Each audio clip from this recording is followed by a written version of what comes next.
Hello, welcome to another session of English in 5 minutes. I know many of you are getting frustrated because you feel like you're not progressing in English. And I understand that because I had the same feelings when I was learning Portuguese. And it just is a difficult thing to learn a language. So we're going to talk about some of the things that might make learning a language more difficult. Number one, you probably are not spending enough time studying it. And I know you're busy, you have jobs, you have school, you have church work, but if you can spend an hour or two every week, you will progress.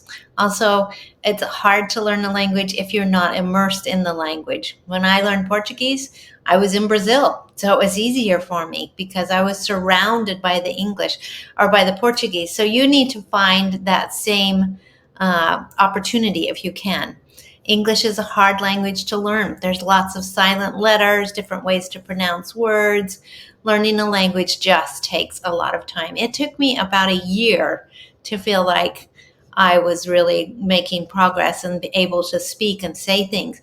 And I was in the country. I was immersed in the language. And there's some reasons for errors, and we're going to talk about those, why you might get frustrated and feel like you're not making as much progress as you like. One of the main things is direct translations. You got to learn to think in English. So the sentence structures are different in English. You can't copy word for word. For example, he has a big book. In Portuguese, you'd say tem livro grande, which would translate in English to has a book big. It's not the same. You'd have to say ele tem grande livro to get to the same translation. The subject is missing, the word order is wrong.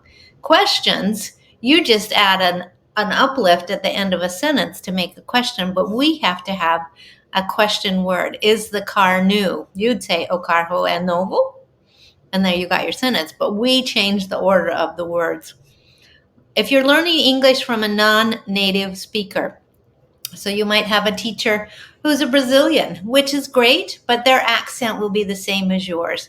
So you won't learn the correct accent. They'll use your language as their home language rather than English, and they won't understand the idiomatic expressions. For example, this is a baseball phrase. We say, he made it in the big leagues, which means he was a big success. Ele foi grande sucesso. But the direct translation is ele conseguiu chegar às grandes ligas, which doesn't make the same. It doesn't mean the same. It's not the same. Habits are hard to stop. You learn to say something one way, and even if it's incorrect, you say that automatically. So your brain has to work really hard to change a habit. If someone corrects you, write it down and work on reprogramming your way of saying something. I hear this all the time. I go into work. They forget the am. You always have to have am or a be verb here when you're using a gerund, a going to work, okay? Speaking too fast.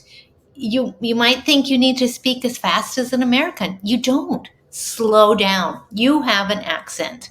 And so when you speak slower, you're going to speak better. Speak clearly and distinctly so that others can catch your accent and the rhythm of your speech. Each language, Portuguese is very sing-songy. English is more flat.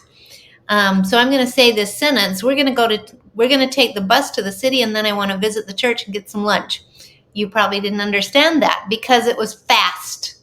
But if I say we're going to take the bus to the city, and then I want to visit the church and get some lunch, you understood that because I spoke clearly and distinctly. That's what you need to do. Don't try to speak fast.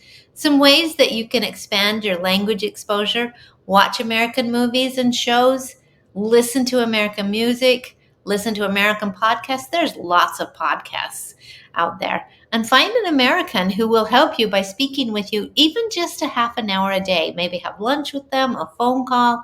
You can find American missionaries. English Connect is a free program that you can get into. Any of those will be a great help. Most important, be patient with yourself and keep working hard. People used to say, how's your Portuguese? And I'd always say, it's improving, because it's a lifelong journey to learn a language. So I hope you're not discouraged. Keep working on your English. See you next time. Bye.